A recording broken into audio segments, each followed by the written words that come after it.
Les pompiers, c'est bien utile. Hein? T'es d'accord avec moi? Quand la maison est pognée en feu, on est bien content qu'il y ait des pompiers et des pompières qui viennent éteindre le feu de la maison. Comme bien sûr. Mais pour la guérison d'abus sexuels, si tu es tout le temps en train d'éteindre des feux, t'es pas en train de guérir. Ça marche pas. Pour pouvoir guérir, il faut que tu sois déjà dans un espace sécuritaire, pas en survie. Puis quand ta maison est en feu, t'es en survie. Comme tu te demandes qu'est-ce qui va se passer, jusqu'à quand que ça va brûler, etc. Ça veut dire que si tu es dans un espace de guérison, si tu es dans une démarche de guérison, mais que tu y vas juste quand tu en as besoin, tu n'es pas en train de guérir. Tu es en train d'éteindre des feux. Ah, quand j'en ai besoin, je vais y aller. Ah, aujourd'hui, j'en ai besoin, je vais y aller. Ah, ça va pas ces temps-ci, je vais prendre rendez-vous avec ma thérapeute, puis je vais y aller.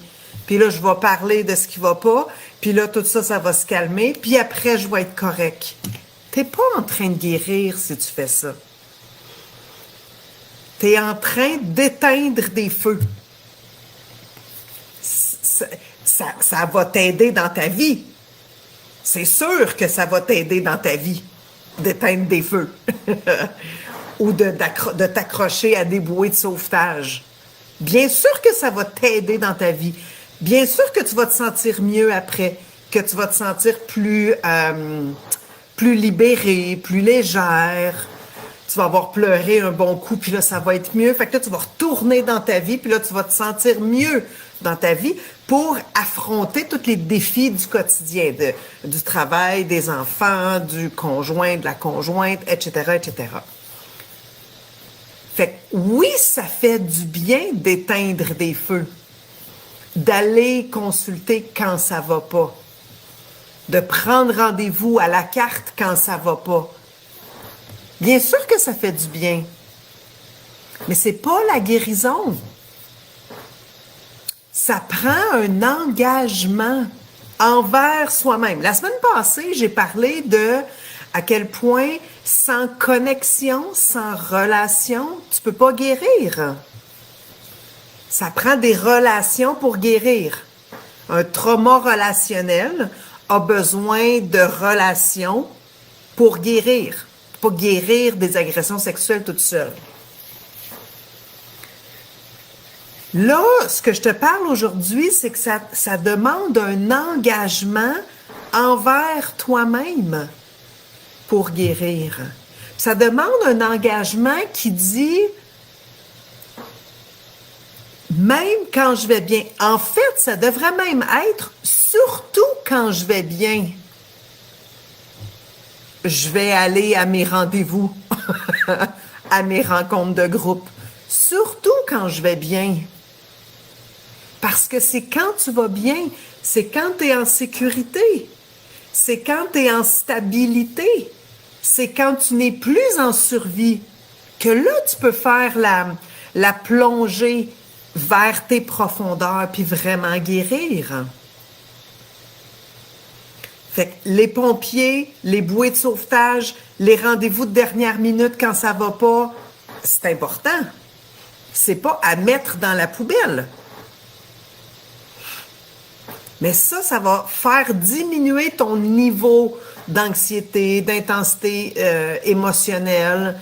Ça va faire que tu vas arrêter d'être overwhelmed, envahi par ce qui se passe, puis tu vas revenir comme plus fonctionnel, puis tu vas faire comme, OK, là, je peux revenir dans mon quotidien. Mais là, c'est là que ça commence, la guérison. C'est quand tu es fonctionnel dans ton quotidien.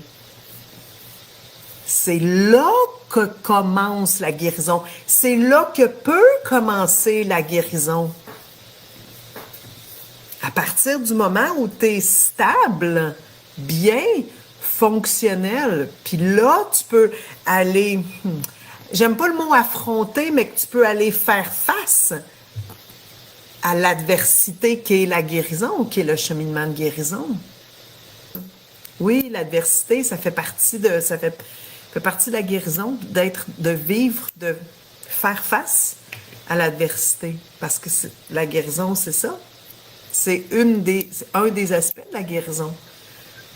Puis je le dis souvent, la guérison, c'est un chemin difficile. La guérison, c'est un chemin qui est difficile. Mais c'est plus beau que c'est difficile. Parce que quand on nettoie sur notre chemin, on découvre notre beauté. On a accès à notre beauté, à notre essence divine, profonde. On retrouve le cristal qui est au creux de notre cœur. On le retrouve, puis on y a accès. On enlève toutes les saletés qu'il y a dessus. C'est ça la guérison. Fait que oui, c'est difficile d'enlever les saletés sur notre cristal, sur notre lumière, sur notre essence divine. Oui, c'est difficile de faire face à cette adversité-là. Mais c'est ça qu'on retrouve. C'est ça qu'on retrouve. C'est beau. Et retrouver ça, c'est plus beau que l'adversité, d'enlever ce qui est... d'enlever l'adversité des difficultés qui sont sur le dessus. Parce que c'est ça qu'on retrouve. On retrouve notre beauté, notre grandeur. J'entends ça, hein? J'entends ça. Ah ben moi, tu sais, je prends un rendez-vous quand ça va pas. Ben, tant mieux. C'est déjà mieux que rien. Mais c'est pas la guérison, ça. Prendre un rendez-vous quand ça va pas. C'est pas la guérison. Ça, c'est de la gestion de déclencheur. C'est de la gestion de ah, je vais pas bien, là, je fais quelque chose. Puis là, ça monte, ça monte, ça monte. Fait que là, j'ai besoin d'un rendez-vous. Puis là, je parle à mon thérapeute ou à ma thérapeute. Puis là, je vais. Ainsi de suite, ainsi de suite, ainsi de suite. C'est pas la guérison, ça. C'est pas ça, la guérison.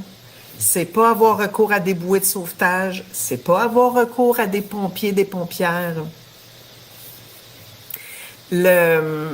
La guérison demande que tu sois suffisamment stable et en sécurité pour aller dans les profondeurs et faire face à ce qu'on appelle la nuit noire de l'âme.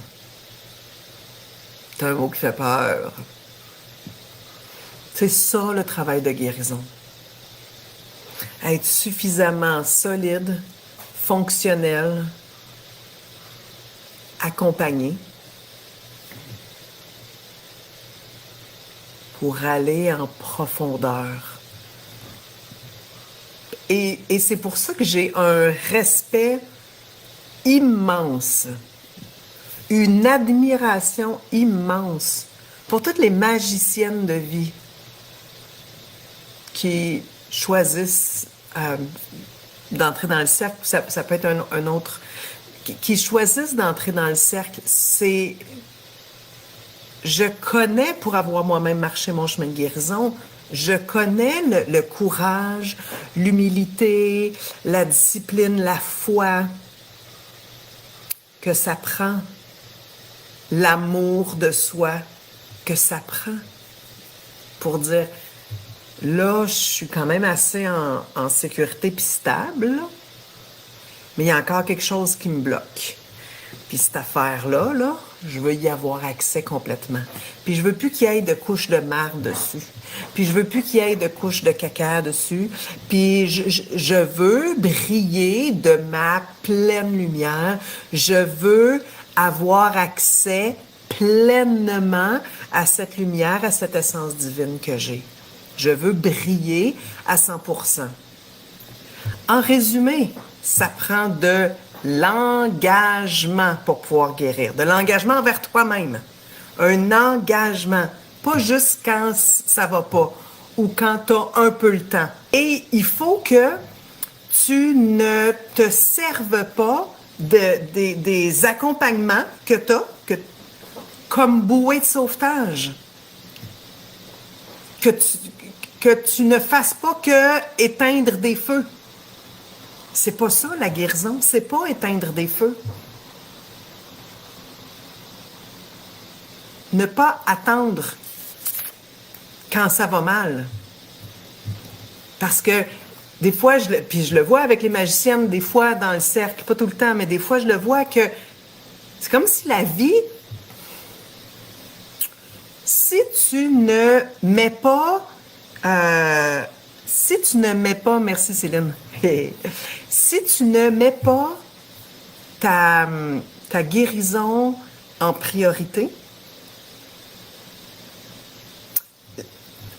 la vie va t'empêcher de guérir. Puis qu'est-ce que je veux dire par là, c'est, ben oui, il fait chaud, puis il y a telle chose à faire, puis il y a une pratique de soccer, puis une pratique de piano, puis telle chose, puis telle chicane avec le conjoint, la conjointe, puis il y a un souper avec des amis, puis il y a telle chose qui se passe, puis telle chose, puis là, ben, ça fait que tu en gères tellement que tu as besoin de gérer tout ça, d'éteindre tous ces petits feux-là, puis là, tu n'as plus le temps pour toi.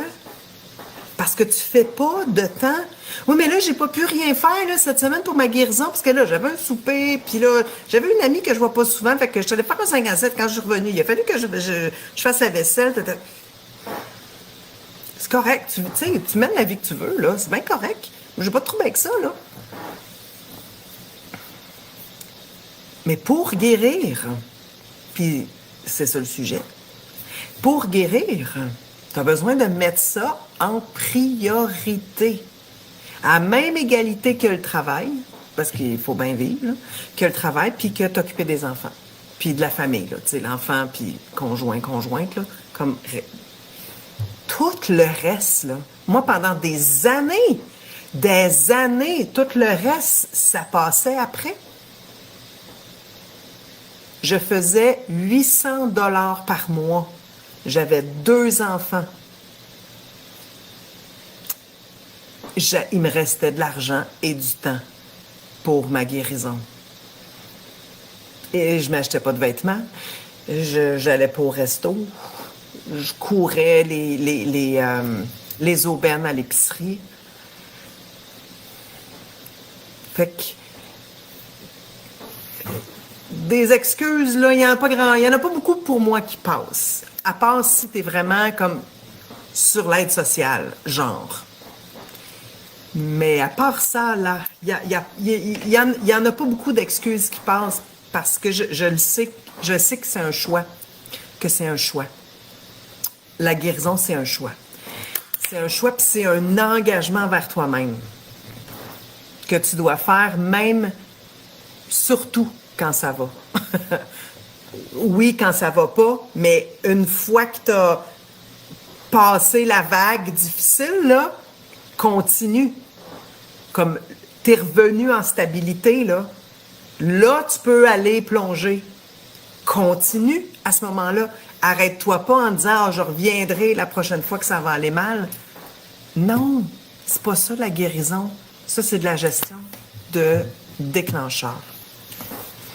Alors, mon essence divine et moi-même, nous te disons bonne semaine de guérison magicienne. Reste en mouvement. Oublie pas, hein? On reste en mouvement. On reste en mouvement avec vérité, honnêteté, humilité, des lunettes claires pour te voir. Donc, tu restes en mouvement, en vérité et en compassion. Fait que tu gardes des lunettes claires pour te voir, pour voir ta lumière, pour voir tes travers aussi, mais beaucoup, beaucoup, beaucoup de compassion là-dedans. Et c'est ça, en mouvement, vérité, compassion, c'est là que tu vas te rendre à guérir. Bonne semaine de guérison.